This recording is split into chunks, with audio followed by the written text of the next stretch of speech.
Vítajte pri dnešnom rozbore. Pozrieme sa na naozaj komplexnú geopolitickú situáciu, ktorá spája Blízky východ a Ukrajinu. Konkrétne sa zameriame na možné nasadenie ruských systémov S-400 v Iráne a aj na najnovší postoj Donalda Trumpa k vojne na Ukrajine. Vychádzame pritom z analýzy Johna Helmera, je z 30. júla 2025. Tak poďme na to. Áno, začína sa tu črtať naozaj, povedal by som, fascinujúca súhra okolností. Podľa správ, na ktoré sa tá analýza odvoláva, Irán možno testoval systém S-400. Viete, to je ten pokročilý ruský systém, údajne niekde blízko Isfahánu. Ak je to pravda, bol by to významný posun, myslím, v obranných schopnostiach Iránu. Proti komu? Izraelu, USA? Presne. Voči potenciálnym útokom práve odtiaľ. A tuto začína byť podľa Helmera naozaj zaujímavé, lebo sa špekuluje, že nedávny telefonát medzi Putinom a Netanyahom, že by mohol súvisieť práve s tými S-400. Presne tak. Tá analýza špekuluje, že Putin mohol Netanyahu a nielen informovať, že tie S-400 tam možno sú, ale ho aj varovať pred akýmikoľvek útokmi na Irán. A čo je ešte dôležitejšie, naznačuje to aj možnú prítomnosť ruských technikov. Ruskí technici priamo tam. Áno, pri obsluhe systému. A to by už signalizovalo priamejšiu formu ruskej ochrany Iránu, čo je podľa Helmera výrazný rozdiel oproti Sýrii. Tam Rusko údajne dosť obmedzovalo použitie S-300 a S-400 proti izraelským cieľom, že? Áno, pamätám si tú diskusiu. Takže ak táto interpretácia sedí, je to potenciálne zásadná zmena pravidiel hry na Blízkom východe. Znamenalo by to priamy ruský záväzok brániť Irán. To doteraz nebolo takto jasne povedané. A je zaujímavé, že podľa tých zdrojov skoro v tom istom čase bol izraelský minister zahraničia v Kyjeve a tam odsudzoval Rusko a sľuboval posilnenie vzťahov s Ukrajinou. Takže dosť protichodné signály lietajú. Presne. Medzi tým na inom fronte, ako spomínate, podľa Helmerovej analýzy Donald Trump výrazne zmenil retoriku voči Rusku ohľadom Ukrajiny. Tento zdroj tvrdí, že Trump skrátil nejakú údajnú lehotu na začiatie rokovaní na približne 10 dní, takže zhruba do 8. augusta. A vraj trvá na ruskej kapitulácii, bez akejkoľvek diskusie o podmienkach. Počkajte, kapitulácia bez podmienok? Áno. Analýza uvádza, že Trump proste ignoruje akékoľvek predchádzajúce ruské návrhy, či už staršie body, alebo tie prioritné požiadavky ako zastavenie dodávok zbraní Ukrajine.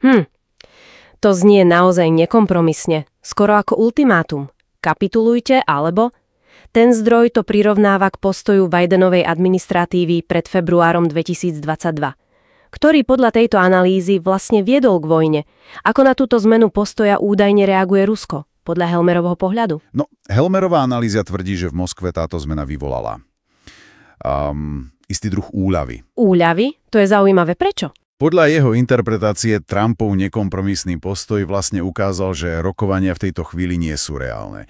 A Rusku tak nezostáva iná možnosť, než sa plne sústrediť na vojenské víťazstvo. Tá politika, ako to Helmer opisuje, istého cukru a biča zo strany Putina voči Trumpovi, tá snaha o nejaké dohody, podľa neho týmto definitívne zlyhala. Ukázalo sa, že priestor na kompromis z Trumpovej strany aspoň na teraz nie je. Rozumiem. A čo situácia priamo na Ukrajine? Tá analýza spomína aj nejaké správy o vnútorných konfliktoch v Kyjeve, medzi Zelenským a Jermakom napríklad? Áno, spomína ich. Ale zároveň zdôrazňuje, že z ruského pohľadu, ako ho táto analýza interpretuje, sú takéto správy považované za, nespoľahlivé. Že to môže byť súčasť informačnej vojny, alebo len špekulácie. Helmer tvrdí, že ruský postoj, ako ho on vníma, je jasný. Zelenský je považovaný za nelegitívneho a ukončenie vojny si podľa tohto názoru vyžaduje zmenu režimu v Kyjeve. Pravdepodobne vojenskou cestou, keďže diplomacia a rokovania boli odmietnuté. Oboma stranami za týchto podmienok. Takže je jedno, kto je v Kyjeve. Z tohto pohľadu, ktorý prezentuje analýza, áno. Je vraj irelevantné, kto presne je tam pri moci.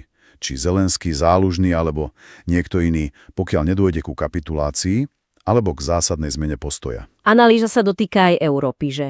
Spomína von der Leyenovu a britského premiéra Starmera, že sa zdajú byť pripravení podriadiť sa Trumpovým požiadavkám, aj keď Helmer spochybňuje, či to dokážu reálne splniť, napríklad tie nákupy energií z USA. Presne.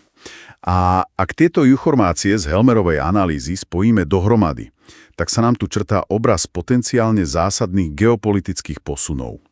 Na jednej strane možná priama ruská vojenská záštita nad Iránom, E-400, ruský personál, a na druhej strane zdanlivé pritvrdenie postoja USA voči Rusku pod Trumpom, ktoré podľa tejto analýzy vylučuje rokovania a smeruje buď ku kapitulácii Ruska, alebo k ďalšej eskalácii.